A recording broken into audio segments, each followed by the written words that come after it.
Good afternoon, Sir Ma'am.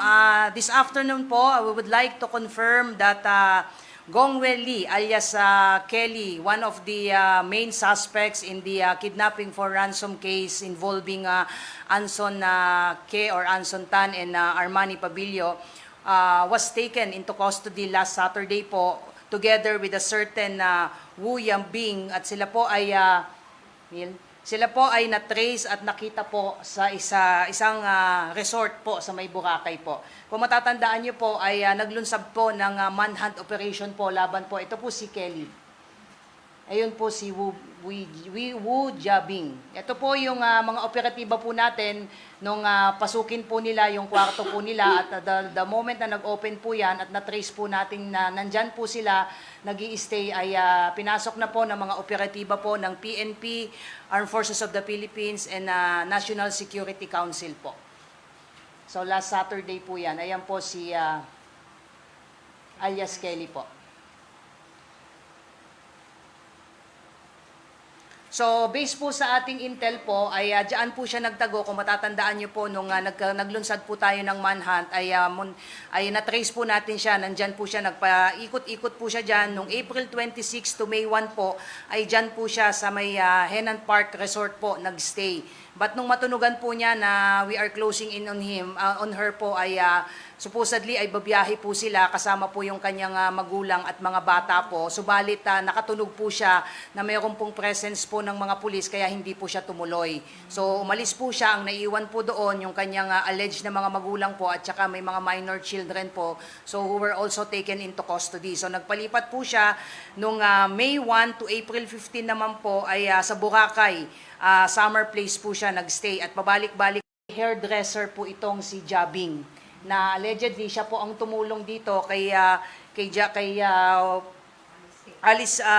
Kelly po. Siya po ang nag-check-in po sa kanya dahil nga medyo mainit na po si Kelly, so hindi po siya nagpo-front. Ang nagpo-front po itong si Wu Jiabing.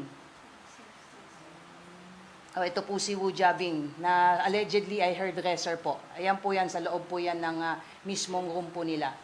Ito po yung mga nakuha po na ebidensya. Kung mapansin niyo po ay mayroon pong isa na it appears na ang suspetsa po natin na ito po ay being a hairdresser po ay mukhang i-disguise po niya si Kelly po to avoid the detection po ng mga pulis po at mga otoridad po na umahabol po sa kanya.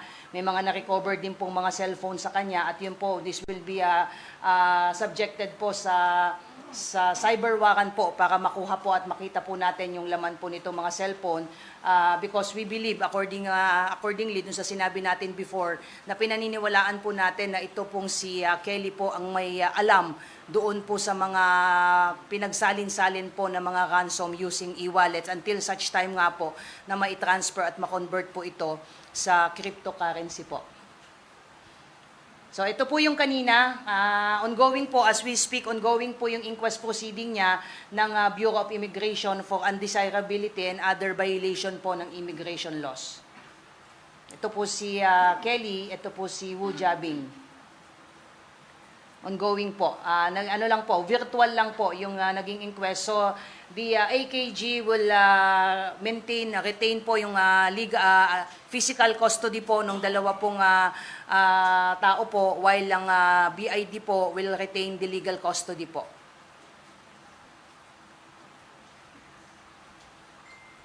Ayan po, ongoing yung kanilang inquest proceeding as we speak po.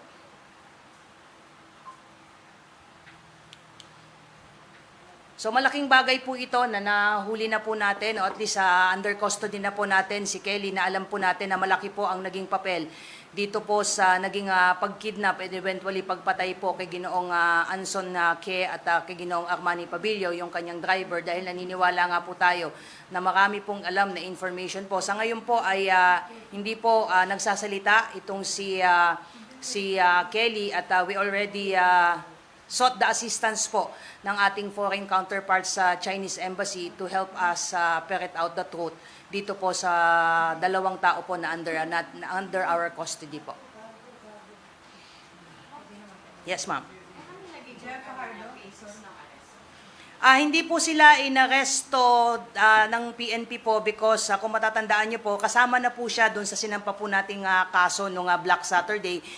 She is already one of the respondents at mag-undergo po siya ng preliminary investigation. So yung pag-take into custody po natin sa kanya nung Saturday is in coordination po sa BID. That's why immediately thereafter nga po, upon coordination nga po, since Sunday po kahapon, so kanina lang po nangyari po yung immigration inquest proceeding po. So, legal custody po ay under po sila ng BID po. Yes, ma'am. Malaki ang kanyang papel na ginagampanan. Like, what else are you expecting from her na makukuha po ninyo? Ano pa ba yung mga information na kailangan niyo pang malaman as far as this kidnapping is concerned po?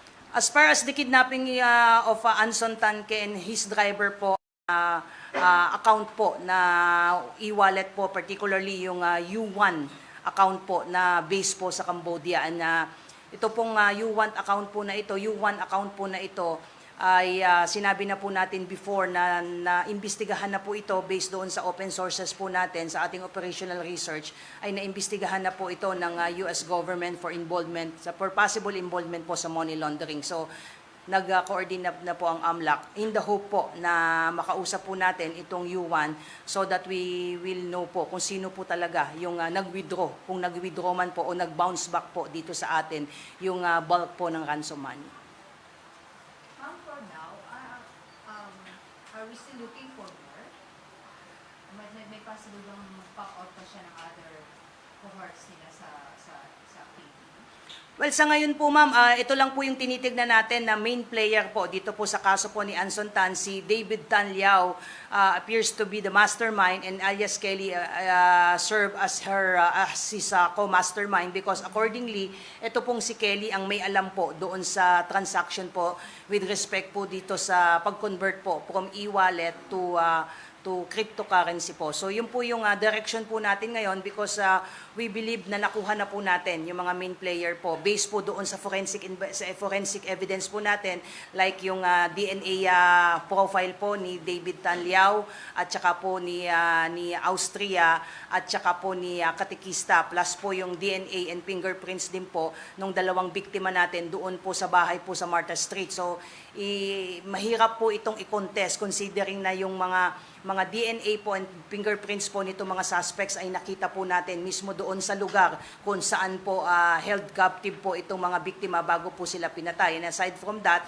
yung pong extrajudicial confession din po mismo nung dalawang Filipino cohorts po saying po and admitting their participation not only in the case of Anson Tan or Anson Ke as well as dun sa iba pong mga kidnappings. In fact, based po sa tracing po ng ACG, ay maliban po dito sa kaso po ni Anson Ke po ay meron pa pong ibang mga kidnapping case na attributable po dito po sa grupo po ni David Tan Liao. So ang unaccounted na lang po ay yung si Jonin Lim na lang po. Isa na lang yun. Opo. Opo. Maliban kay Liao at kay Kelly, wala nang tao sa likod na mastermind. Well, sa ngayon po sir, based po sa mga ebidensyang hawak po natin, ang nakikita po nating mastermind po talaga is David Tan Liao. Unless of course, doon po sa ongoing pa rin po nating case build-up po ay may madedetermine po tayo, particularly sir, kung saan po talaga yung dulo nitong cryptocurrency accounts na nailipat po itong ating ransom money. And may nahanap pa po tayo sir, si Jonin Lin po, nakasama po nila the whole time po na held captive po yung ating mga biktima po. So, hindi ba masabing case closed tayo? Well, considered solved na po itong kaso, sir, considering na majority, if not all of the main player po were taken into custody and criminal cases were already filed before the DOJ.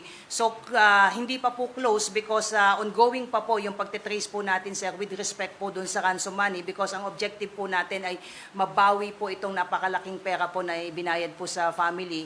At least kahit man lang po doon sa pagkakabawi po natin. And alam din po natin